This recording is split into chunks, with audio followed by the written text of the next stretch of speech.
Bien-aimés dans le Seigneur Jésus-Christ, que la grâce, la paix, l'amour de notre Seigneur Jésus vous soit richement accordé ce soir.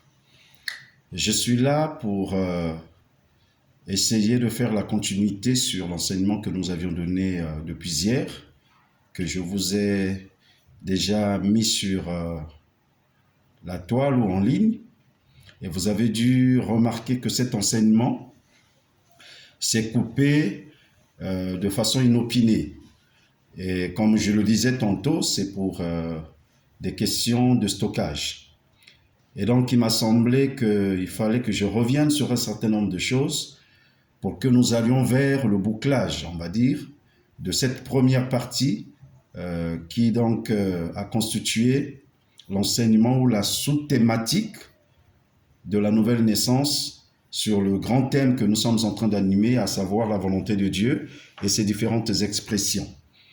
Hier, je vous ai envoyé donc la troisième session et aujourd'hui, par la grâce de Dieu, nous allons pouvoir faire la quatrième session.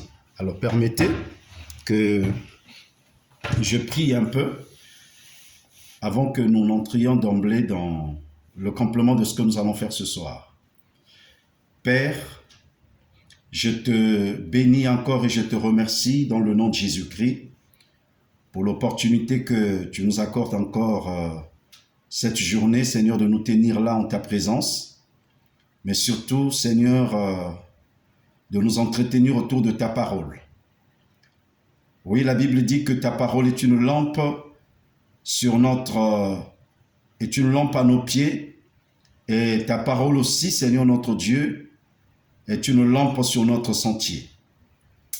Alors puisses-tu, Seigneur, accorder aux uns et aux autres, à tous ceux-là, Seigneur, qui vont devoir m'écouter à travers ces plateformes, Seigneur, à savoir WhatsApp, Facebook, YouTube et même Instagram, puisses-tu, Seigneur, accorder à chacun la compréhension nette de ce que nous sommes en train de dire et qu'il n'y ait en aucun cas, Seigneur, une embrouillamini au niveau de l'esprit. Ma prière est que l'esprit de confusion ne vienne pas, Seigneur, comme pour perturber la compréhension de plusieurs de ceux-là qui écoutent. Mais que toi, cher Saint-Esprit, qui est l'esprit de la parole, qui est l'esprit de la compréhension et de l'éclairage, toi qui apportes la lumière au sujet de la parole, que tu te serves, Saint-Esprit, de ces enseignements pour que tu dises ce que, oui, l'Esprit de Dieu voulait dire par moi, ce que toi-même tu voulais dire par moi, eh bien pour que tu dises, Saint-Esprit, oui, la pensée de Dieu dans leur cœur. Que ce ne soit pas mes paroles, que ce ne soit pas mes mots à moi, mais plutôt que ce soit toi seul. C'est pourquoi je voudrais pour cette soirée encore me recommander à ta grâce, me recommander entre Saint-Esprit sous ton contrôle et me recommander Saint-Esprit, oui, à toi seul, en sorte que tu me conduises, en sorte que tu impulses, Saint-Esprit, le mouvement, que tu souffles davantage, Saint-Esprit, au-dedans de moi et que je suive, Saint-Esprit, ce que tu es en train de dire. Merci donc de me disposer, merci de me nantir, oui, Saint-Esprit, de la capacité de communiquer avec exactitude ta parole, et merci de bénir les cœurs qui vont recevoir. Merci de disposer ces cœurs, que ces cœurs soient comme, Seigneur, de la bonne terre, sur laquelle, oui, le semeur est en train de jeter des grains, et qu'ainsi, Seigneur, par la puissance que toi-même tu as, Seigneur notre Dieu, de germer, Seigneur, la parole qui sort de la bouche de ton serviteur, et que tu puisses germer ces cœurs, et qu'au-delà, Seigneur, de la germination, Seigneur, eh bien, que des plantes, Seigneur notre Dieu, qu'il y ait des fruits en sorte et que plusieurs, Seigneur, en escomptent, notre Dieu, le bénéfice qui 30, 60 et même 100%, Seigneur, de bénéfice de ce qu'ils auront ainsi, Seigneur, récolté. Alors, Seigneur, il me reste plus qu'à que dire encore merci et qu'ainsi, Seigneur, la gloire te revienne à toi et à toi seul. Dans le nom de Jésus, ainsi nous avons prié, nous disons Amen. Alors, bien-aimés, encore une fois, que Dieu vous bénisse. Bonjour à tous et à toutes. Bonsoir aussi Ça dépend de quel coin de la planète vous nous suivez en ce net moment, puisque nous avons les retours de ceux qui écoutent. Évidemment, ces bandes sont en train d'aller loin pour ne pas dire que ces vidéos sont en train d'aller loin. Alors que le Seigneur vraiment vous accorde le shalom, qui vous accorde la paix dont vous avez besoin, bien aimé, en vos différents endroits, mais aussi dans vos différents challenges que vous êtes en train de traverser. Alors, ce qui m'emmène ce soir ici, bien aimé, c'est d'essayer de recadrer, vu que la vidéo d'hier avait des petites coupures et il y a eu des choses que nous avions eu à dire, peut-être que l'esprit des uns et des autres ne les ont pas cernées. Alors j'aimerais ici revenir à l'essentiel et peut-être attaquer un tout petit peu pour boucler, comme je l'ai dit tantôt, bien aimé, cette première partie sur la nouvelle naissance, mais en ce que nous sommes en train, bien aimé, d'étudier le premier point, à savoir qu'est-ce que c'est que la nouvelle naissance, puisque nous allons pouvoir passer au deuxième cap aussi. Alors bien aimé, hier, j'étais en train de poursuivre un objectif. Excusez-moi, j'étais en train de poursuivre un objectif à démontrer au peuple de Dieu, à démontrer à tous ceux qui nous suivent que le Seigneur, bien aimé, en créant l'homme et la femme, avait un but, un objectif depuis l'éternité. C'est de ça que nous étions en train de parler hier. Et c'était ça mon intention pendant que j'étais en train de vous parler. Dieu avait un objectif et cet objectif, il l'avait depuis l'éternité. Et j'étais en train de vous démontrer hier que Dieu, avant de faire quelque chose, il le planifie. Parce que Dieu est un planificateur. Il n'y a pas meilleur planificateur que Dieu. Et vous auriez dû peut-être le remarquer même dans la progression, bien aimée, de la création du monde, quand vous lisez le livre de la Genèse, il vous est dit au commencement Dieu créa les cieux et la terre. La terre était certes informe, bien aimé, et qu'il y avait des ténèbres à la surface de la terre et l'Esprit de Dieu se mouvait sur les eaux. Et ainsi de suite, la Bible nous dira qu'il y eut un premier, ce fut donc le premier jour. Et après, Dieu va créer, bien aimé, les étoiles, Dieu va créer, bien aimé, le firmament, les étoiles, et ainsi de suite. Et le deuxième jour, le troisième jour, nous allons voir qu'après, Dieu va créer les arbres. On sent là une progression, on sent là un plan que Dieu est en train d'exécuter. Donc, Dieu est un planificateur. Il ne fait rien au hasard sans l'avoir planifié. Bien qu'il soit Dieu, bien aimé, mais il fait toutes choses, j'allais presque dire, avec minutie. Voilà. Et c'est pourquoi, d'ailleurs, en tant qu'enfant de Dieu, nous devons avoir aussi à l'esprit de savoir planifier les choses parce que notre Dieu est un planificateur. D'ailleurs, Jérémie nous l'a dit, Dieu a fait pour nous des projets de paix. Donc, ce sont des projets, il a projeté. On pourrait dire des plans de paix et de bonheur, afin que nous puissions avoir de l'avenir et de l'espérance. Bien aimé, ça, nous le lisons aussi dans le passage de Jérémie, le chapitre 29, le verset 11. Donc, le Seigneur planifie, le Seigneur fait des plans, bien aimé, avant de s'exécuter. Alors, pendant qu'il conçoit, il crée l'homme à son image et à sa ressemblance. Vous devez donc comprendre qu'il avait un plan dès le départ. Et dans le plan qu'il avait dès le départ, c'était de faire ou de créer un homme, en tout cas les humains, quand je parle des hommes et la femme aussi y compris, c'est de créer les humains, Adam et Ève, et à la suite d'eux, bien sûr, les enfants, la procréation qu'ils devaient donner, ou les générations qui devaient découler d'eux. En tout cas, la pensée de Dieu était de créer donc des humains qui soient bien aimés à l'image de Dieu lui-même, comme je le disais. C'est-à-dire qu'ils soient à l'image de Dieu, qu'ils soient bien aimés, tripartis. C'était ça donc la volonté de Dieu, parce que Dieu lui-même, il est Père, il est Fils et il est Saint-Esprit. Bien-aimé donc, vous pouvez voir, il y a des passages dans la Bible qui nous parlent, bien-aimé, de la Sainte Trinité de Dieu. Vous n'avez qu'à prendre par exemple le passage de 2 Corinthiens 13 qui nous dit que l'amour de Dieu le Père, ça parle du Père qui a l'amour, qui a manifesté l'amour, alors, et que la grâce de notre Seigneur Jésus-Christ, pour dire que Jésus, c'est lui qui a emmené la grâce et la vérité. Et la communion du Saint-Esprit, d'après ce passage, nous dit, soit avec vous. Donc, ça veut dire le Dieu trinitaire, bien-aimé, est invoqué dans le bien-aimé que Dieu apporte aux hommes. Donc, alors, Dieu, donc, dans son plan, bien-aimé, conçoit de créer un homme à son image et à sa ressemblance. Mais l'image de Dieu, nous l'avions démontré, c'est le fait que Dieu soit tripartite. Il a voulu communiquer cette image à l'homme, de sorte que l'homme aussi soit créé comme Dieu, en 3 parties. C'est ainsi que Dieu va créer l'homme, corps, âme et esprit. Et tout ça, ça constitue ce qu'on appelle l'être humain. Tout Dieu constitue le Père, toute la divinité, si vous voulez bien, est constituée du Père, du Fils et du Saint-Esprit. Tout comme tout l'être humain est constitué du corps, de l'âme et de l'esprit. J'aurais pu commencer par l'esprit parce que c'est l'esprit, bien-aimé, qui est au-dessus de tout, comme le Père est au-dessus de tout. Puisque la Bible dit qu'à la fin de toutes choses, alors même Christ remettra toutes choses au Père, afin que le Père soit tout en tous et que Christ lui-même soit soumis au Père. Dans la divinité, il y a un ordre aussi qui est bien établi, nous devons le comprendre. C'est ainsi que donc, quand la divinité conçoit, et la dernière fois, pendant que j'y pense, pendant que je parlais de toute la divinité, bien-aimée qui habitait corporellement en Christ, qui habitait corporellement en Jésus, je vous ai donné le passage de Colossiens 1, 9. J'aimerais que vous corrigiez sur le passage de Colossiens plutôt 2, 9. Le passage nous dit clairement que toute la plénitude de la divinité habitait corporellement, c'est-à-dire dans le corps de Jésus.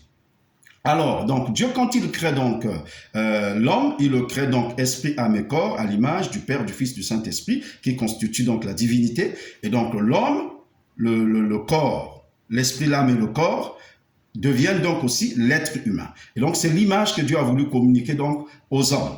Alors, Dieu, en communiquant cette image aux hommes, il a créé les hommes à la perfection. Le but qu'il avait, l'objectif de Dieu, la vision de Dieu de créer l'homme, c'est que l'homme, bien-aimé, en le créant à la perfection, puisse communier avec lui. Dieu voulait rester dans la communion la plus intime avec l'homme, dans une adoration la plus intime, dans les 3 parties, bien-aimés, qui composent l'être humain. Je vais parler de l'être humain pour que vous me compreniez très bien. Alors, donc, c'était l'objectif de Dieu. Il voulait créer un être, bien-aimé, qui soit semblable à l'être suprême qui est Dieu. Et cet être-là, c'est l'humain que nous sommes. Il a voulu nous créer différents, et même qu'il nous a créés différents des animaux. C'est pour ça qu'il nous a donné le dessus sur les animaux. Parce qu'il voulait que, bien aimé, la domination, bien aimé, la prééminence, bien aimé, soit donnée à cet homme-là. Alors, c'est quelque chose de fondamental que vous devez retenir, c'est très important. Alors, donc, il le crée, esprit, âme et corps, à la perfection. C'est pour ça que quand Dieu finit de créer, nous l'avions déjà dit, Dieu vit que tout était très bon. Dans le passage de la Genèse, le chapitre 1er, le verset 31 que nous avions donné. C'est-à-dire que tout était à la perfection. Donc, il n'y avait rien à dire. Donc, ça veut dire que dans l'esprit de l'homme a été créé à la perfection. L'âme de l'homme a été créée à la perfection. Le corps de l'homme a été créé à la perfection. Ça veut dire que tout était saint. Puisque l'homme communiait avec Dieu, Dieu ne peut pas communier avec quelque chose de souillé. Tout était saint. C'était le but et l'objectif que Dieu voulait. Et jusque-là, tout marchait bien. Dieu venait dans le jardin d'Éden, il communiait avec l'homme. La Bible dit que vers le soir, sa voix parcourait le jardin d'Éden. Ça a toujours été le but et l'objectif de Dieu. C'est ainsi que, bien aimé, quand l'ennemi, il faudrait que vous me saisissiez très bien parce que c'est des choses très importantes. Donc, l'homme adamique, contrairement à ce que les gens pensent, l'homme adamique a été créé saint. Il a été créé à la perfection. À la perfection aussi en gloire, à la perfection, bien aimé, en sainteté, à la perfection en pureté. Ce qui fait qu'il pouvait jouir de la communion avec son épouse ou sa femme Ève, bien aimée avec Dieu. Alors, il va intervenir plutôt, bien aimé, l'incident donc du péché, qui va être incité, créé, même incité par le diable. Parce que nous avions dit hier, et quand le diable va inciter finalement, bien aimé, l'homme dans le péché, je vous avais montré que l'homme pêche délibérément par son âme, par la volonté, bien aimé, la fonction de la volonté qui est dans son âme. Je vous ai expliqué hier que l'âme a 3 fonctions. Il y a la fonction de la volonté, il y a la fonction de l'entendement ou de l'intelligence ou du raisonnement. Il y a aussi la fonction des émotions ou des sentiments. Bien-aimé, qui constitue donc l'âme. Et hier, je vous disais que l'esprit a aussi 3 fonctions. Il y a la fonction, bien-aimé, de la communion qui permet à l'esprit de communier avec Dieu, ou la fonction de l'adoration qui permet donc, bien-aimé, à l'esprit de l'homme d'adorer Dieu. Mais il y a aussi l'esprit, bien-aimé, de l'intuition, parce que c'est à travers, bien-aimé, la fonction de l'intuition, je voulais dire, la fonction de l'intuition, que l'homme reçoit les choses de Dieu par révélation. Il les reçoit par intuition. Et enfin, il y a la fonction, bien-aimé, de la conscience. Laquelle conscience, bien-aimé, qui est imprégnée, bien-aimé, de ce que Dieu donne à l'homme par l'intuition, qui est imprégné aussi de ce que l'homme communie avec Dieu. Et à ce moment-là, la conscience, bien-aimée, baigne dans une présence pure de Dieu et peut juger à la juste valeur, bien-aimé, les choses si elles sont fausses ou pas. Parce qu'elle ne peut pas, bien-aimé, se tromper parce qu'elle baigne dans la présence de Dieu. Donc jusque-là, c'est l'esprit qui est en communion avec Dieu. Et en l'état, bien-aimé, de la création, bien-aimé adamique, je vous ai démontré que l'esprit, en étant en communion avec Dieu, recevait les instructions et les acheminait au niveau de l'âme, et l'âme aussi les acheminait au niveau du corps. Ainsi donc, l'esprit devenait donc, bien-aimé, l'organe, bien-aimé, d'instruction, qui donnait les instructions à l'âme, et l'âme, l'organe régulateur. Donc, l'organe de décision, en réalité, toute la décision est donnée à l'âme. En l'état de la création, bien-aimé, avant la chute, Dieu donc avait donné à l'âme la décision. Je vous ai montré pourquoi est-ce que quand Dieu a soufflé le souffle de vie, bien-aimé, dans la motte de terre, la Bible nous dit que « et l'homme devint une âme vivante » ou un être vivant. Simplement pour montrer que, bien-aimé, toute la personnalité était au niveau de l'âme.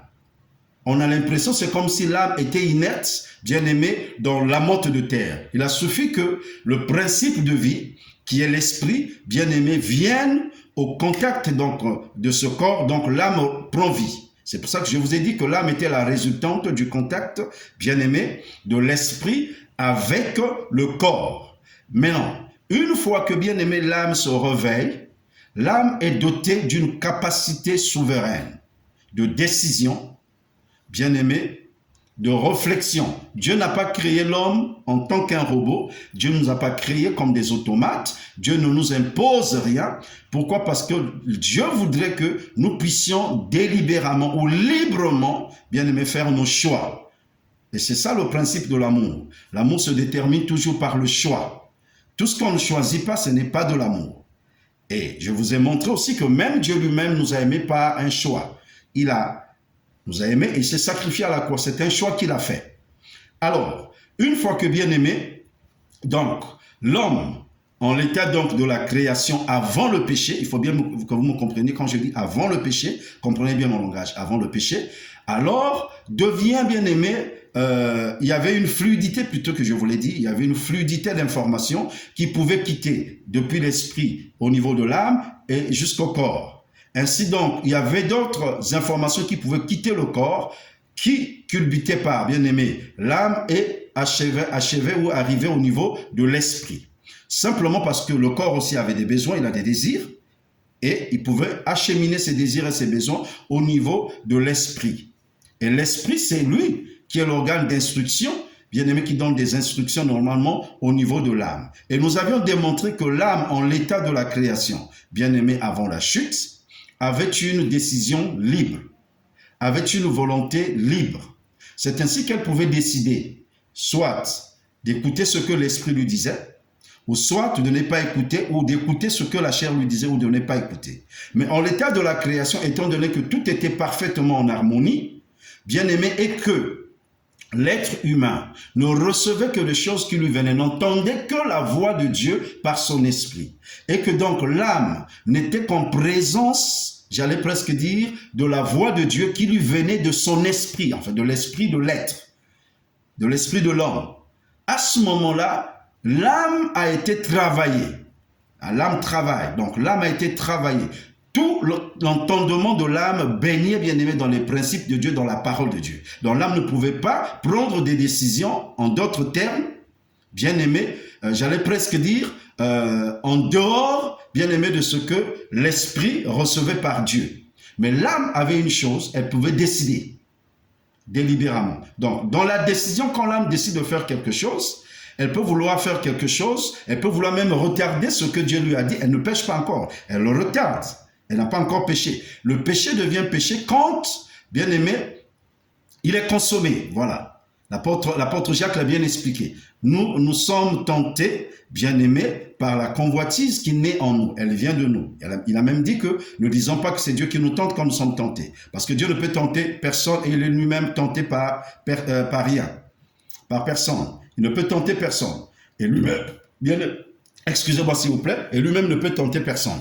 Alors nous sommes tentés, bien aimés, par nos propres convoitises, par nos propres désirs. Et une fois que la convoitise a conçu, enfante donc le péché. Et le péché donc la mort. Donc, jusqu'à ce que la convoitise ne conçoive pas le péché, jusque-là, on ne pêche pas. Jusqu'à ce que Ève regarde l'arbre, apprécie. Elle n'a pas encore péché. Donc, elle n'a pas encore, si vous voulez bien, transgressé la parole de Dieu. Parce que le péché, à ce niveau-là, c'est encore la transgression, bien aimé, de la parole de Dieu. Parce qu'il y a une parole que Dieu a présentée. Le fait d'aller à l'encontre de la parole, ça devient une transgression. Parce qu'il y a une autre définition du péché, bien aimé, qui est une définition un peu très très profonde et étymologique sur le fait que on peut définir le péché comme manquer le but. Et c'est ce que donc le diable est venu faire, bien aimé, à Adam, lui faire manquer le but pour lequel Dieu l'a créé. Le but pour lequel Dieu l'a créé, c'était qu'il adore Dieu, bien aimé, dans les trois entités de son être, à la perfection, en harmonie. Et le diable, quand il rentre en scène, il lui fait manquer le but. C'est pourquoi d'ailleurs, quand il pêche, Dieu est obligé de le chasser. Dieu ne communie plus avec lui. Donc, le but pour lequel Dieu l'a créé, la communion, bien aimé, n'est plus atteint. C'est ça la vraie définition du péché, en dehors du fait qu'il y a une transgression. Mais on ne devait pas s'arrêter qu'aux simples transgressions, mais le péché, c'est manquer le but. Donc, chaque fois que nous péchons, bien aimé, nous manquons aussi les objectifs ou le but que Dieu nous assigne. Et le diable, sachant que l'homme avait reçu donc, bien aimé, l'autorité du jardin d'Éden et qui voulait lui voler l'autorité, lui faire manquer le but pour lequel Dieu l'avait mis là, qu'il domine, mais qu'il adore aussi Dieu à la perfection, donc l'induit donc en erreur. Et je vous ai montré que il est allé donc toucher le domaine donc de l'âme. Et c'est par l'âme finalement, bien aimé, par l'âme que Ève va pécher, va prendre des décisions, va prendre le fruit de l'arbre, parce que la volonté, bien aimé, c'est du domaine de l'arbre, et on donne à son mari, et son mari mange. Et c'est ainsi qu'ils sont tombés dans le péché. Mais comme, bien aimé, en l'état de la création avant la chute, tout était en parfaite harmonie. L'âme pouvait communiquer avec l'esprit. L'influence de l'âme pouvait aller vers l'esprit, c'est-à-dire l'esprit recevait les besoins de l'âme, tout comme les besoins du corps, l'âme pouvait les remonter à l'esprit et vice-versa. Alors, ce qui s'est passé, c'est que par le péché, bien aimé, que l'âme a commis, alors l'esprit aussi a été, bien aimé, entamé à du péché. C'est ainsi que tout l'être humain, bien aimé, a été déchu. Et désormais, l'esprit, puisque l'homme communiquait avec, Dieu communiquait avec l'homme par l'esprit, parce que Dieu est esprit, à ce moment, l'homme était séparé de Dieu, ne pouvait plus percevoir les choses de Dieu. Et en ce moment-là, quand Dieu le chasse, c'est d'autres entités spirituelles, telles que le diable et les démons, qui viennent prendre possession de l'esprit de l'homme. Et c'est ainsi que, bien aimé, il a dû y avoir la dépravation et beaucoup, bien aimé, de développement de péché, et que Dieu même, lors du déluge, dans Genèse 6, est obligé, bien aimé, de détruire la race humaine pour renouveler la terre. Voilà ce que vous devez comprendre, bien aimé, de ce que j'étais en train de dire hier. Maintenant, le diable, en faisant cela, peut croire qu'il a fait manquer, bien sûr qu'il a fait manquer à l'homme l'objectif pour lequel Dieu l'a créé. Mais est-ce qu'il a fait manquer à Dieu son objectif? Non. Dieu, je vous l'ai dit, et c'est là où c'est intéressant, je voulais vous emmener pour que vous compreniez que depuis l'éternité, Dieu avait déjà présagé les événements. Dieu avait déjà vu les événements. En tant que Dieu omniscient et en tant que bien-aimé le Dieu qui est le plus grand prophète de tout temps, qui ait jamais existé, l'œil et le regard prophétique de Dieu avaient déjà vu le cours des événements qui devaient se passer, bien-aimé, dans le temps. Et à ce moment-là, Dieu a prévu un plan de rachat pour racheter l'homme et le réconcilier avec lui-même au moyen de son Fils Jésus-Christ, pour poursuivre l'objectif qu'il avait, bien aimé, de faire que l'homme l'adore dans les trois entités, esprit, âme et corps, à la perfection. Mais sauf que là, il se passe un problème. Le problème qui se passe, c'est que c'est l'âme qui a péché. Et l'âme, pendant qu'il a péché, vous savez que l'âme, à un moment donné, recevait de l'esprit. Donc, quand l'âme pêche, à ce moment-là, l'âme est soumise à un environnement, bien aimé, de péché. Et désormais, l'âme reçoit un peu, comme les instructions qui nous venaient toujours de l'esprit, mais cette fois-ci, l'esprit de l'homme qui n'est plus en contact avec Dieu, qui est en contact maintenant avec d'autres entités spirituelles, dont le diable et les démons. À ce moment-là, bien aimé, il y a la tradition qui est rentrée avec la sorcellerie que le diable aussi a inspirée. Donc, l'âme de l'homme a baigné dans un contexte, bien aimé, de péché. C'est pourquoi, puisque c'est par l'âme que l'homme pêche, je vous ai démontré, Christ est obligé de venir à la croix. Et quand Christ vient à la croix, Jésus vient à la croix, excusez-moi, il vient notamment, bien-aimé, pour venir sauver les hommes. Mais le salut qu'il apporte, bien-aimé, il est obligé de donner, bien-aimé, son âme sur la croix. Et le livre de Lévitique, le chapitre 17, le verset 11 que je vous ai lu, nous a bel et bien montré, bien-aimé, que c'est par l'âme, bien-aimé, que la chair, c'est par l'âme plutôt que le sang, bien-aimé, fait l'expiation. Et nous lisons Lévitique 17, 11, car l'âme de la chair est dans le sang. Je vous ai donné sur l'autel. Bien-aimé, cette parole-là était prophétique par rapport à la mort de Jésus sur l'autel de Golgotha. L'autel dont il est question ici, c'est l'autel de sacrifice, bien-aimé, selon la loi que Dieu avait donnée à Moïse. Mais cela prophétisait l'autel de Golgotha, là où Jésus, bien-aimé, devait venir mourir, le vrai agneau, verser son sang. Mais en réalité, en versant son sang sur la croix du calvaire, bien-aimé, il était en train de verser son âme, et c'est son âme qui devait expier. Vous allez le comprendre. Donc, le sang parle par l'âme. Même quand Dieu dit que le sang de ton frère, Abel, puisque Caïn avait tué son frère Abel, crie vers moi. En fait, c'est l'âme qui était dans le sang qui criait parce que l'âme parle. Notre âme, même quand je parle, c'est mon âme qui parle. L'âme parle, mais la voix de l'âme est amplifiée, bien aimé, par mon corps. Évidemment, c'est par la bouche, par les fonctions maintenant de la bouche. L'âme voit à travers, bien aimé, mes yeux. C'est l'âme qui sent. C'est pourquoi Jésus a dit que c'est du dedans du cœur que viennent les mauvaises choses. Mais le cœur dont il parle là, c'est l'âme. Vous devez le comprendre. C'est du dedans du cœur que viennent les mauvaises choses. Les adultères, les pensées. Mais pourquoi toutes ces choses-là viennent du dedans du cœur? Eh bien, parce que, bien aimé, il faut le dire. L'âme a baigné désormais dans un contexte de péché et l'âme, bien aimé, a été formatée au mal. L'homme a été séparé, bien-aimé de Dieu. Dieu ne pouvait plus communiquer avec l'homme. L'esprit de l'homme, bien-aimé, désormais était déchu. À ce moment-là, l'âme, sous influence maintenant des autres esprits, bien-aimé, s'est développée et a constitué des forteresses. C'est pourquoi, à l'avenir, quand Christ vient sauver, en voulant poursuivre le but, toujours l'objectif qu'il a, que l'homme l'adore, bien-aimé, à la perfection, dans son esprit, son âme et son corps, bien-aimé, à la rédemption. Jésus, la première des choses qu'il fait, c'est de recréer notre esprit. Bien sûr qu'il nous a donné la rédemption esprit, âme et corps. Vous allez le comprendre. Il nous a donné la rédemption esprit, âme et corps. Il nous a donné le salut esprit, âme et corps. Mais la première des choses, la chose qui s'est faite, bien aimé, à la croix du calvaire, ce que Dieu a régénéré, c'est notre esprit. Pourquoi il régénère l'esprit? Parce que pour lui, il doit garder le principe fondamental qui consiste à ce que l'esprit puisse toujours communiquer à l'âme et l'âme aussi bien aimé donne au niveau de notre corps. À ce moment-là, l'esprit ayant été recréé, c'est pour ça que nous parlons de la nouvelle naissance qui est la naissance de l'esprit. C'est pourquoi nous avions dit que bien aimé désormais celui-là qui est uni au Seigneur est un même esprit avec lui. Alors, il va se passer que, selon le passage de Éphésiens 1, le chapitre 13, quand Dieu nous recrée, bien aimé en esprit, il scelle notre esprit. C'est ce que le passage nous dit. La Bible nous dit très clairement dans le passage, c'est dans Éphésiens le chapitre 1, le verset 13, en Jésus, nous aussi, après avoir entendu la parole de la vérité, l'évangile de notre salut. Donc, nous avions écouté la parole de la vérité, nous avions écouté l'évangile de notre salut qui nous sauve. En lui, nous avons cru. Et nous avons été scellés du Saint-Esprit qui avait été promis. Alors, bien aimé, donc c'est fondamental de comprendre ce que je suis en train de dire, bien aimé, ce soir.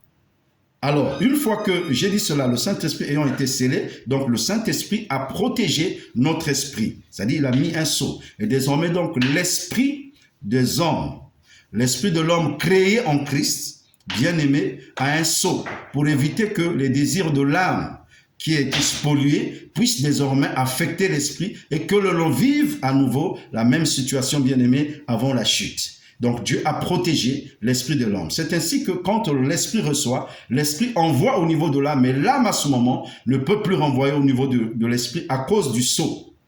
C'est important, je vais y revenir tout à l'heure. Je vais marquer une petite pause, bien-aimé, parce que je vais coupler cette vidéo à une autre vidéo pour éviter qu'il y ait des coupures. Alors que Dieu vous bénisse, à très bientôt. Alors, bien-aimés, nous sommes en train de poursuivre donc notre enseignement. Nous avions jusqu'ici démontré que avant la chute de l'homme, effectivement, que le but de Dieu, c'était de créer, et il a fait d'ailleurs, l'homme à la perfection, à l'image de Dieu, qui est Père, Fils et Saint-Esprit à la perfection. Dieu est parfait. Et donc, Dieu voulait aussi d'un être comme lui, qui soit parfait en corps, en esprit, âme et corps. Il se trouve être malheureusement que le diable, donc, quand il rentre en scène, il perturbe donc, bien-aimé, l'homme. Il fait manquer l'homme le but pour lequel Dieu l'a créé, c'est-à-dire l'adoration, la communion avec Dieu. C'est ça le péché. Mais qu'en est-il donc au niveau de Dieu? Est-ce que le diable a fait manquer à Dieu aussi son but? Non. À l'homme, certainement, il a fait manquer à l'homme le but, parce que l'homme peut-être ne réalisait pas que le diable était là pour lui voler l'autorité que Dieu lui avait donnée, si vous voulez bien, la gouvernance que Dieu lui avait donnée, la domination sur le reste de la création. Parce que c'était ça en fait le problème de Dieu, c'est de créer un être à la perfection comme Dieu lui-même qui règne sur toutes choses.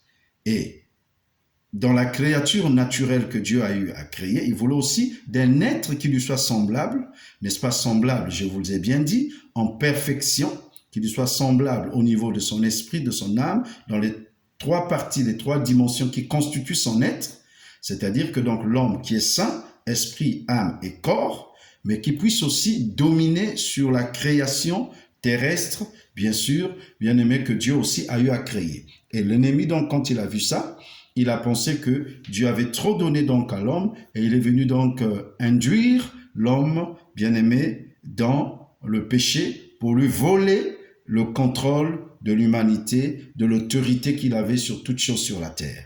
Du point de vue, bien aimé, de l'ennemi, il a cru peut-être qu'il a fait manquer à Dieu l'objectif qu'il avait sur l'homme.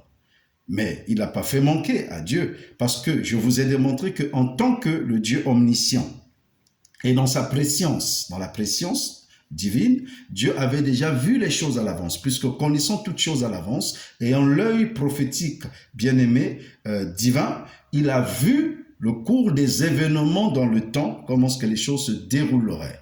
À un moment donné, il a vu comment est-ce que le diable induirait l'homme bien-aimé en erreur. Et Dieu donc avait déjà pourvu au plan de la rédemption. Et donc cette rédemption-là, il va la pouvoir en Jésus-Christ. C'est ainsi que Jésus va devenir le deuxième Adam. Dans le premier Adam, quand Dieu crée, la Bible nous dit que l'homme adamique, le premier Adam est devenu une âme vivante. C'est ce que je vous ai dit hier. Et ainsi, puisqu'Adam, dans l'homme adamique, on va dire comme qui dirait un peu que Dieu a échoué par rapport au fait que l'homme adamique a cédé, bien-aimé plutôt à Satan. Et Dieu est obligé donc d'envisager dans son plan de la rédemption un deuxième homme adamique qui est Christ. De sorte que quand par le premier Adam, vous allez lire le livre de Romains, lisez le livre de Romains, le chapitre 4, 5, vous explique ces choses. Donc, le premier homme adamique, bien-aimé, a plongé l'humanité tout entière dans le péché par la désobéissance. Comme par un seul homme, dit la Bible, bien-aimé, le péché est rentré dans le monde. Et par le péché, tous les hommes, bien-aimés, ont été soumis à l'emprise, bien-aimé, de la mort. Tous les hommes sont morts donc par le péché d'un seul et par la rébellion, la désobéissance d'un seul. Le péché est rentré ou la mort est rentrée. Ainsi, bien-aimé, par, n'est-ce pas, l'obéissance d'un deuxième Adam, par l'obéissance donc du deuxième Adam, par l'obéissance d'un seul homme, ainsi bien aimé, la justice de Dieu va se répandre sur tous les hommes. En réalité, l'œuvre de Christ sur la croix a pourvu la justice de Dieu sur tous les hommes. Maintenant, à la seule condition, c'est que les hommes, bien-aimés, doivent manifester volontiers leur amour. Et je vous ai dit que notre amour est toujours déterminé par le choix que nous faisons. Dieu n'a pas créé l'homme un automate ou un robot pour ne pas l'astreindre, bien-aimé, de sa libre volonté, pour ne pas l'astreindre et ne pas l'astreindre, n'est-ce pas, je voulais dire, à ne pas le forcer, n'est-ce pas, à l'aimer sans que l'homme lui-même le décide. Voilà. Alors, donc, Dieu l'a créé libre, bien-aimé, de sa volonté. C'est afin de manifester aussi l'amour de l'homme. Et c'est cela, d'ailleurs, ce que Dieu voulait. Puisque Dieu lui-même, il aime. Bien-aimé, c'est un choix qu'il fait. Il aime parce que c'est sa nature. Et il voulait aussi que l'homme exprime son amour vers lui, bien-aimé, parce qu'il a choisi. Alors, c'est ainsi que celui-là qui donne sa vie à Jésus, bien-aimé, au travers de la foi que Dieu aussi lui communique et laquelle foi vient de l'évangile. Désormais, l'évangile devient le tremplin, bien-aimé, par lequel tous les hommes peuvent avoir accès à la foi de Dieu. Quand je parle de l'évangile, je suis en train de parler de la bonne nouvelle de Jésus. Je ne parle pas de n'importe quoi. Je ne parle pas de la loi non plus, je parle de l'évangile, parce que l'évangile, c'est la bonne nouvelle de Jésus, c'est-à-dire annoncer aux hommes. L'évangile, c'est la bonne nouvelle de Jésus, mais l'évangile aussi nous exprime l'amour de Dieu, bien-aimé, qui a donné Jésus. La bonne nouvelle de Jésus, en ce que Jésus a accepté de venir mourir à la croix pour nous donner, bien-aimé, la vie sauve, pour nous sauver de notre péché. C'est ça, bien-aimé, l'évangile. Et donc, au travers de l'évangile, c'est pourquoi il doit y avoir des gens qui puissent prêcher, des gens qui puissent annoncer la bonne nouvelle à d'autres, pour leur donner la possibilité, bien-aimé, d'accepter Jésus. Parce qu'il n'y a que par l'évangile, bien-aimé, qui est prêché, que la foi est communiquée aux gens. Parce que la foi vient de ce qu'on entend, et ce qu'on entend vient de la parole de Christ. Évidemment, il est dit de la parole de Christ. Or, la parole de Christ, ça veut dire quoi? Ce que l'on entend vient de la parole de Christ. Or, il se trouve que Christ habite l'esprit de ceux-là qui annoncent, bien-aimé, la bonne nouvelle. Puisque la Bible dit désormais, celui-là qui est uni au Seigneur est un même esprit avec le Seigneur. Donc, celui-là qui parle de la part du Seigneur, parle, bien-aimé, par l'esprit du Seigneur. C'est ce que la Bible nous dit. Celui qui n'a pas l'esprit de Christ, bien-aimé, n'appartient non plus à Dieu. Voilà, c'est ce que la Bible nous dit. C'est très important. La Bible nous dit tous ceux qui sont conduits par le Saint-Esprit. Romains 8, 14. Car tous ceux qui sont conduits par l'Esprit de Dieu sont fils de Dieu. Donc, ça veut dire que si tu n'as pas l'Esprit de Dieu, tu n'es pas fils de Dieu. Or, pour que tu sois fils de Dieu, il faut que tu aies l'Esprit de Dieu. Et en même temps, bien-aimé, pour que tu appartiennes à Dieu, il faut que tu aies l'esprit de son Fils. C'est ainsi que la Bible dira, celui qui a l'esprit, qui n'a pas l'esprit de Christ, ne lui appartient pas. Or, ceux-là qui annoncent l'évangile, c'est des gens qui sont nés de nouveau, qui ont reçu en eux l'esprit de Christ, donc qui appartiennent à Christ. Donc, ils ne parlent plus, bien-aimé, d'eux-mêmes, mais ils parlent par l'esprit de Christ. Et c'est Christ donc qui parle par eux. Désormais, Dieu parle par eux. C'est pourquoi l'écrivain aux Hébreux dit, autrefois, Dieu nous parlait par des prophètes, mais dans ces derniers temps, Dieu nous parle par son Fils. Mais ça veut dire quoi? Dieu nous parle par l'esprit de son Fils. Or, qui a l'esprit de son Fils? Celui qui a l'esprit de son Fils, c'est celui qui a accepté, bien-aimé, le Fils de Dieu comme étant son Sauveur et son Seigneur personnel. Vous savez que la rédemption, l'adoption plutôt, bien-aimée, que nous avions reçue, ce qui a fait de nous des enfants de Dieu, ce qui a fait de nous des fils et des filles de Dieu, est venu par Jésus. C'est pourquoi Jésus était obligé d'abord de naître, bien-aimé, de Dieu, de naître de l'Esprit de Dieu, pour montrer à tous les enfants de Dieu qui devaient naître par la suite que la naissance en Dieu est une naissance de l'Esprit. Je vous ai déjà expliqué ça. Donc, c'est Jésus qui a pourvu, bien-aimé, l'adoption. En Jésus, nous avions reçu désormais l'adoption. Ce qui a fait de nous que nous soyons des fils de Dieu. Parce que nous avons reçu le même esprit de Jésus, bien-aimé. Dieu l'a réparti en tout le monde. Dieu nous a donné la mesure de l'esprit de Christ. Chaque enfant de Dieu. Donc, nous avions reçu cela.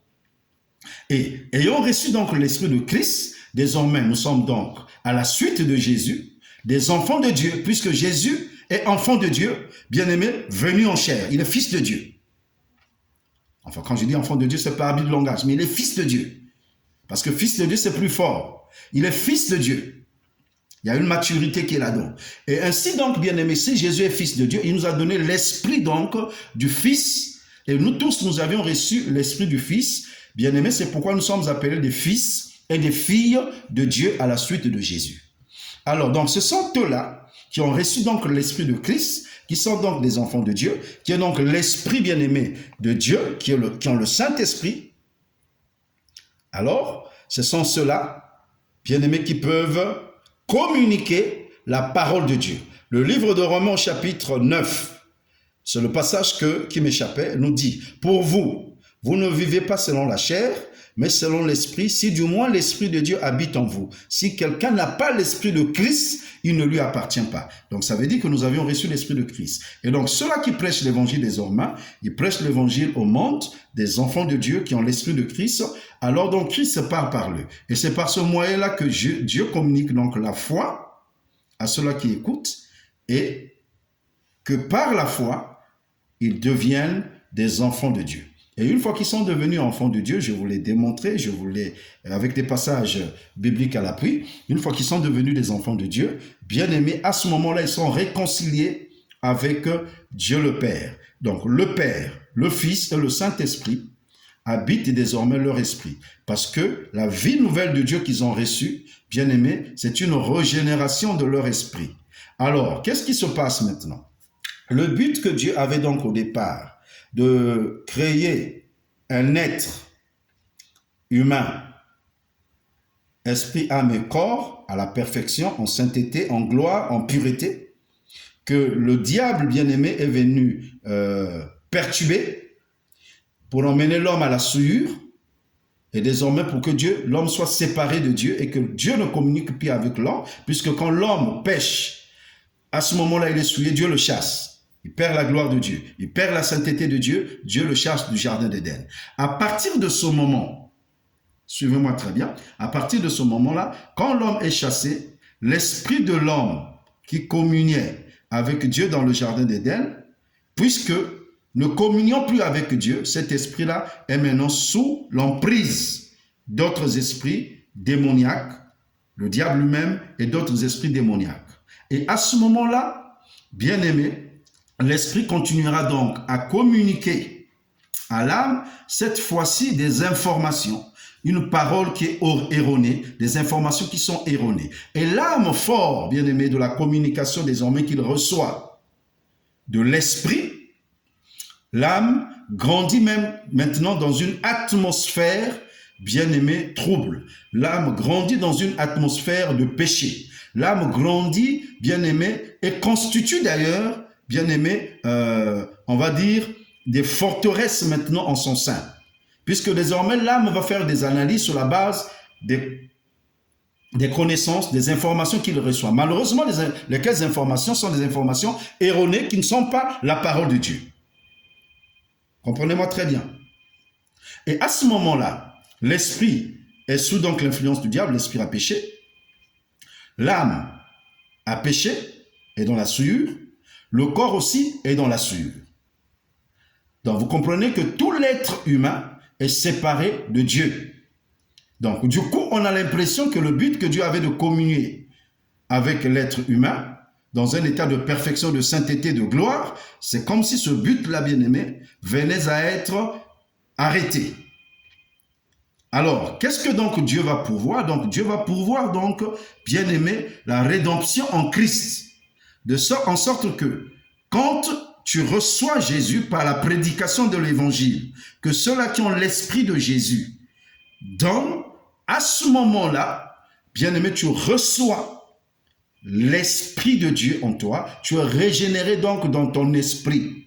Alors, donc, la première des choses que Dieu donc va faire quand il nous régénère en esprit, il va donc sceller notre esprit. C'est-à-dire, il va y mettre un sceau, il va bloquer notre esprit pour ne plus que nous puissions enregistrer la situation, bien-aimée, en l'état d'avant la chute d'Adam et Ève, où, bien aimé, l'âme pouvait communiquer à l'esprit, ou l'âme d'ailleurs, par la décision délibérée qu'elle va prendre, va être obligée d'entraîner l'esprit, parce que l'âme pouvait aussi emmener des informations du corps vers l'esprit, et même aussi ses propres analyses, il pouvait les soumettre. Et donc, qu'est-ce que Dieu fait? Dieu va protéger l'esprit pour ne plus que l'esprit de l'homme soit entamé par les souillures, bien-aimé, du corps et de l'âme. Et il va y mettre un sceau. L'esprit de l'homme, quand Dieu va le régénérer, il va le régénérer à la perfection. C'est-à-dire dans la sainteté, la pureté, la gloire. Notre esprit bien-aimé que nous avons, là où désormais Dieu habite, puisque nous sommes devenus l'habitation de Dieu, le temple de Dieu, le Père, le Fils, le Saint-Esprit étant ici, bien-aimé, il est parfait, tel qu'il avait été créé avant, bien-aimé, la chute de l'homme. À la seule différence que l'esprit bien-aimé de l'homme, quand il avait été créé avant la chute, bien-aimé, cet esprit-là n'avait pas la vie éternelle en elle, en lui plutôt. Il avait été créé, mais pas avec la vie éternelle. C'est pourquoi Dieu d'ailleurs a laissé exprès l'arbre de la vie au milieu du jardin, parce que Dieu voulait pousser l'homme à aller toucher à l'arbre de la vie éternelle et que l'homme vive éternellement avec une sainteté, avec une gloire, avec une pureté à la perfection. À ce moment-là, bien-aimé, la communion avec Dieu, bien-aimé, devait être une communion qui ne devait plus être rompue, mais une communion à la perfection de façon éternelle. Hélas, l'homme n'a pas pu toucher à l'arbre de la connaissance, à l'arbre de la vie éternelle. Et finalement, donc, le diable l'entraînait vers l'arbre de la connaissance du bien et du mal. Par désobéissance, l'homme donc va chuter. Et donc, Dieu est obligé de poursuivre ce but-là en Christ, nous redonner la sainteté, nous redonner la perfection, nous redonner la gloire, bien-aimé, que nous avions perdue. Mais cette fois-ci, cette gloire-là, il la donne à notre esprit, pour le moment, en l'état actuel, bien-aimé. Il le donne à notre esprit. C'est notre esprit qui jouit de la plénitude, si vous voulez bien, de la plénitude de l'œuvre de la croix. Et c'est dans notre esprit que nous avions les garanties aussi, bien-aimés, du salut de notre âme et de notre corps, mais qui est un salut, bien-aimé, à venir. C'est-à-dire, notre corps et notre âme vont recevoir leur régénération, bien-aimé, au futur, lors de l'enlèvement de l'Église. C'est pourquoi l'apôtre Paul, dans le passage de Romains, au chapitre 8, il nous dit clairement ceci. Permettez que je regarde l'apôtre Paul au verset 13, au chapitre 8 de Romains. Permettez-moi, mais vous allez lire le passage, le verset 23, je crois. Le verset 23 nous dit clairement que nous attendons, nous, l'adoption et la rédemption, bien-aimée, de notre corps. Parlons de la nature qui soupire après les douleurs de l'enfantement. Et l'apôtre Paul est en train de montrer qu'il n'y a pas que la nature qui soupire les douleurs de l'enfantement. Même nous qui avons les prémices de l'esprit, nous les enfants de Dieu, nous aussi nous soupirons les douleurs de l'enfantement. Et nous attendons même l'adoption et la rédemption de notre corps. C'est-à-dire nous attendons que notre corps soit régénéré et que notre âme aussi soit régénérée. Nous attendons la rédemption, l'adoption. Ça veut dire que le salut, l'œuvre de la croix, bien-aimé, a tout accompli. Christ a tout accompli à la croix. Il a accompli un salut parfait et éternel. Seulement, bien-aimé, le jour où nous acceptons le Seigneur Jésus-Christ, bien-aimé, par la foi, le salut de Dieu, la plénitude du salut de Dieu nous est imputé à justice au niveau de notre esprit. Notre esprit est régénéré à l'instant. Et nous recevons au niveau de notre esprit comme les provisions, bien-aimés, du salut de notre âme et de notre corps. Dans l'entretemps, c'est dans notre esprit que regorge le bénéfice aussi de la guérison du corps en l'état actuel, de la guérison, bien-aimée, de notre âme aussi en l'état actuel. Ça veut dire que quand nous prions par les meurtrissures de Jésus-Christ, si nous sommes malades, nous pouvons guérir parce que cela est dans notre esprit. Nous prenons tout simplement, bien-aimé, ce qu'il y a dans notre esprit et nous le manifestons à la guérison. Maintenant, vous devez comprendre une chose. Dieu est en train de vouloir poursuivre son but, toujours pour que l'esprit, l'âme et le corps, bien-aimé, soient à la perfection. Adore Dieu dans une position de gloire, de sainteté et de perfection. Seulement, la chose se passe au niveau de l'esprit. Pourquoi d'abord Dieu se préoccupe de l'esprit? Parce que Dieu est esprit et il cherche une habitation, il cherche à habiter dans l'homme. Donc, c'est pourquoi, dès que nous acceptons le Seigneur Jésus-Christ, il régénère notre esprit, il communie donc avec notre esprit. C'est pourquoi le passage de Jean, le chapitre 4, le verset 23-24, il dit « L'heure vient, elle est déjà venue, où les vrais adorateurs adoreront le Père en esprit et en vérité. » En esprit, pourquoi? Eh bien, parce que Dieu est esprit. C'est ce que dit le verset 24. Parce que Dieu est esprit. Et il faut que ceux qui l'adorent, l'adorent en esprit. En vérité, pourquoi? Eh bien, la vérité, c'est la parole de Dieu. La parole de Dieu est la vérité. Le Seigneur Jésus, dans Jean 17, 17, nous a dit « Sanctifie-les par ta vérité, car ta parole est la vérité. » Donc, nous ne pouvons que adorer Dieu en esprit et en vérité. Et comme la vérité, c'est la parole de Dieu, ça veut dire aussi adorer Dieu en esprit, c'est l'adorer par sa parole. Et ce sont là les adorateurs que le Père bien-aimé demande. Maintenant, puisque l'esprit déjà, de facto, est en communion avec Dieu, adore Dieu. Cela veut dire comment est-ce que nous pouvons amener le reste du corps, qui n'est pas encore bien-aimé, régénéré.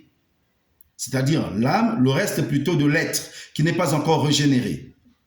L'âme et le corps, comment les emmener à adorer Dieu en l'état actuel où le péché, bien-aimé, a été condamné dans la chair et dans le corps.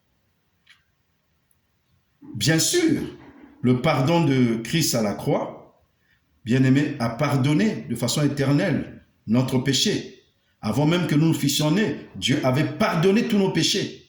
Dans les péchés passés, quand nous sommes nés, les péchés que nous avons commis dans le passé, les péchés aussi avaient dit. Donc Dieu avait pardonné tous nos péchés dans tous les domaines de notre être, esprit, âme et corps. Seulement quand, bien-aimés, nous acceptons le Seigneur Jésus-Christ, notre esprit ayant été régénéré en Dieu, ayant été créé saint, l'esprit ne pêche plus. C'est pourquoi, bien-aimés, à ce moment-là, vous comprenez, là où la Bible dit, ce qui est né de Dieu, les enfants de Dieu ne pêchent pas. Parce que la Bible parle à cet endroit précis de notre esprit. C'est là où les gens n'arrivent pas à réconcilier, bien-aimés, les passages.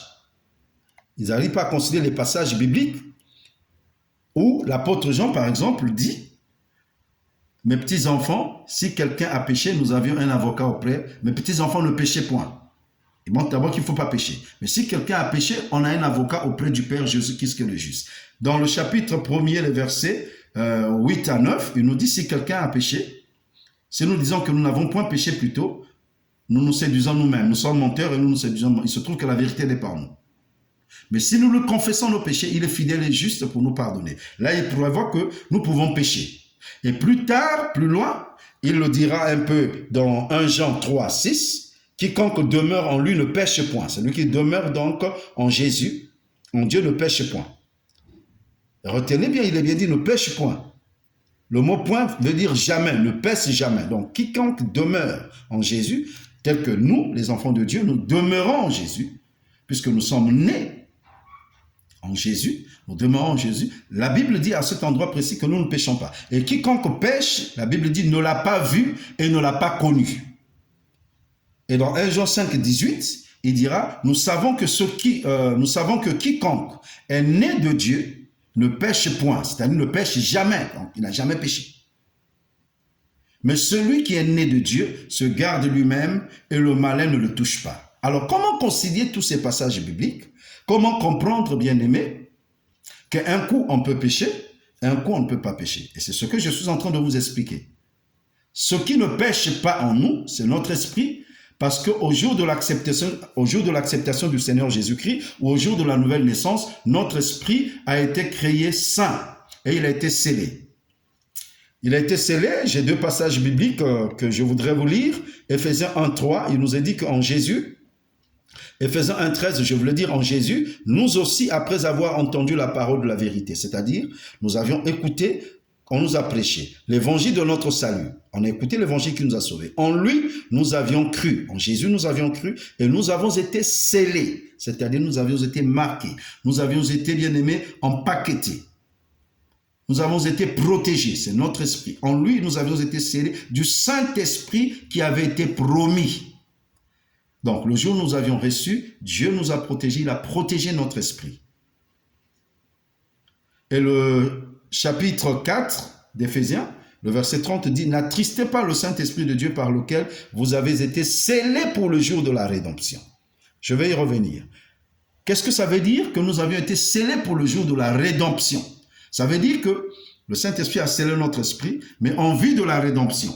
Notre esprit, s'il est déjà sauvé, on parle maintenant d'une autre rédemption. C'est la rédemption de quoi? C'est là où vous devez comprendre le passage que je vous ai donné de Romains 8, 23. Il s'agit de la rédemption, bien-aimé, de notre âme et de notre corps. Nous avions reçu le sceau de l'esprit. Nous avions reçu au sein de l'esprit qui a été sauvé. L'esprit bien-aimé qui a été créé saint. Tous les gages, les arts, nous avons reçu les gages, bien-aimés, de la rédemption de notre âme. Donc, nous avions la garantie au niveau de notre esprit qui a été protégé, scellé, pour ne pas que l'âme vienne à nouveau, bien-aimé, perturber l'esprit, puisqu'en l'état, bien-aimé, de la création avant la chute, je vous ai démontré que l'âme pouvait, de par le phénomène, bien-aimé, de passage des informations, hein, qu'est-ce que je vais dire? La fluidité d'informations qu'il y avait entre l'âme et l'esprit. L'âme pouvait emmener au niveau de l'esprit, tout comme l'esprit pouvait emmener au niveau de l'âme jusqu'au niveau du corps. Donc, il y avait une telle interminence d'informations qui pouvait passer d'un côté vers l'autre. Alors, quand Dieu recrée l'homme en Christ, il scelle son esprit cette fois-ci. Il empêche à ce que, bien-aimé, l'âme puisse à nouveau influencer l'esprit par les informations qu'il peut lui donner. Parce que jusqu'ici, l'âme, bien-aimé, est dans un état de péché parce que le péché était condamné dans l'âme.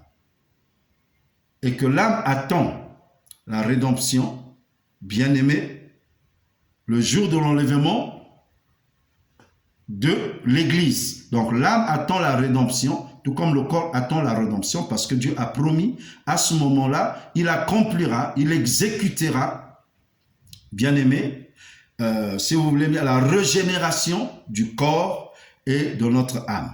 Mais cependant, maintenant, l'âme peut jouir de la guérison, le corps peut jouir de la guérison, de la protection que Dieu a déjà donnée à l'esprit, tout au niveau de l'esprit. Donc la rédemption est parfaite. Par la foi déjà, notre âme peut jouir, bien-aimé, de la bénédiction qu'il y a dans notre esprit. Mais cependant, l'âme ne peut pas être changée. Actuellement, il n'est pas changé parce que le péché est dans l'âme. C'est pourquoi, vous pouvez comprendre, on peut pécher. C'est pourquoi l'apôtre Paul dit aux Galates, marchez selon l'esprit, c'est-à-dire marchez selon la parole de Dieu. Et vous n'accomplirez pas les désirs de l'âme. Les désirs de l'âme sont contraires à ceux de l'esprit. C'est pourquoi je vous ai montré aussi Jésus à Gethsémane, bien-aimé, n'a pas accompli les désirs de son âme. Son âme ne voulait pas qu'il aille sur la croix, mais cependant, il a accompli la volonté de Dieu. Il a marché selon l'esprit. Il a marché dans la volonté de la parole de Dieu. Voilà, c'est ce que j'ai voulu vous montrer. Mais il n'a jamais péché. Donc, bien aimé, vous devez comprendre ces choses que je suis en train de vous dire. Donc, comment concilier? Eh bien, nous péchons par notre âme, par notre corps. Donc, le péché dont il est question ici, quand on nous parle, même l'apôtre Jean est en train même de parler, si tu vois ton frère pécher, du péché qui ne mène pas à la mort, à ce moment, prie pour lui. Quel est le péché qui ne mène pas à la mort? En fait, il veut tout simplement montrer que ce sont les péchés de l'âme, les péchés dans le monde de la chair. Parce qu'une fois qu'un enfant de Dieu est sauvé, au niveau de son esprit, bien-aimé, il ne peut plus perdre le salut. Mais il y a des péchés cependant, bien-aimés, qui peuvent lui faire manquer le but pour lequel Dieu voudrait, bien-aimé, le but pour lequel Dieu l'a créé, ou le but de la gloire que Dieu voudrait lui donner, ou le but, bien-aimé, du succès que Dieu voulait lui donner.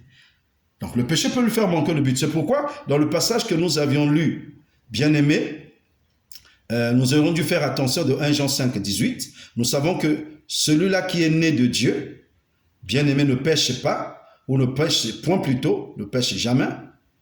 Mais celui qui est né de Dieu se garde lui-même et le malin ne le touche pas. Effectivement, comment il se garde?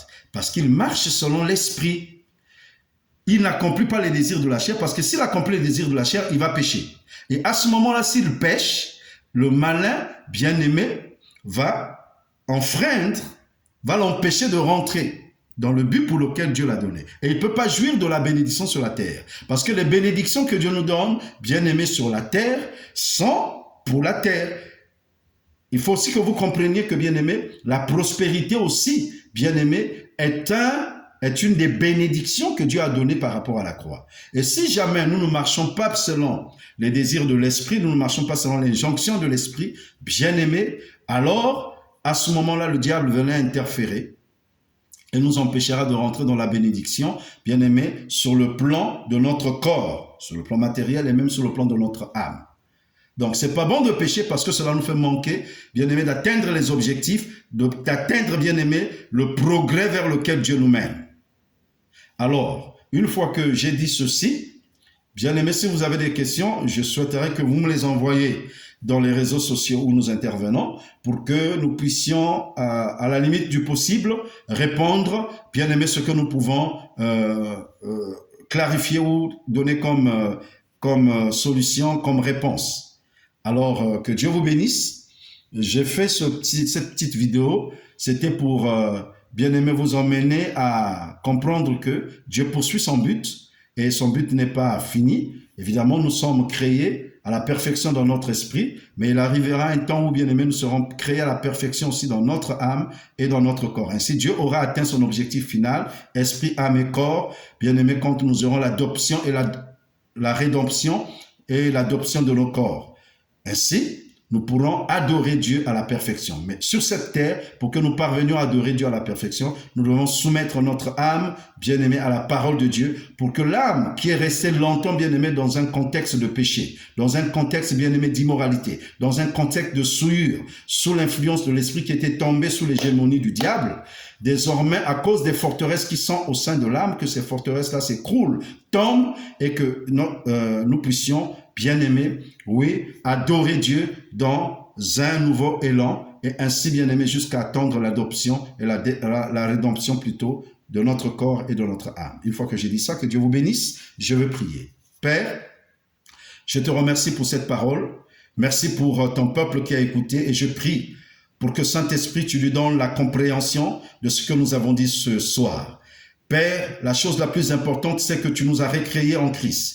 Et tu as voulu nous redonner, notre Dieu, la même perfection en sainteté, en gloire que nous avions, Seigneur, avant la chute d'Adam et Ève. Tu nous l'as redonné en Jésus. Et notre esprit jouit à présent, Seigneur, notre Dieu, de la perfection. Nous communions avec toi, notre Dieu, dans une dimension de gloire. Ainsi, Seigneur, tu voudrais faire participer notre âme et notre corps dans la même dimension. C'est pourquoi, Père, nous prions, Seigneur, afin que tu nous donnes aussi, Seigneur, notre Dieu, longtemps que nous le pourrons, Seigneur, d'emmener notre âme, Seigneur, à la lumière de la parole de Dieu, afin, Seigneur, de formater notre âme, de transformer, Seigneur, notre Dieu, notre âme, au lieu que de l'emmener, Seigneur, à vivre selon les principes de ce monde, que nous l'emmenions à vivre selon les principes de la parole, et que, Seigneur, notre entendement soit subjugué par ta parole, et qu'ainsi, Seigneur, l'âme aussi puisse t'élever, le corps de même. Nous bénissons ton Saint-Nom, bénis ton peuple, bénis, Seigneur, notre Dieu, la maison de chacun de ton peuple, couvre ton peuple par ton sang. Ainsi, je déclare que l'Éternel, cette nuit, soit ton partage. Que l'Éternel t'ouvre un champ nouveau maintenant et qu'il te fasse rentrer dans la destinée qu'il avait programmée pour toi et qui t'emmène vers, bien-aimé, la communion, bien-aimé, oui, qu'il veut avec toi. Au nom de Jésus, sois béni, bien-aimé.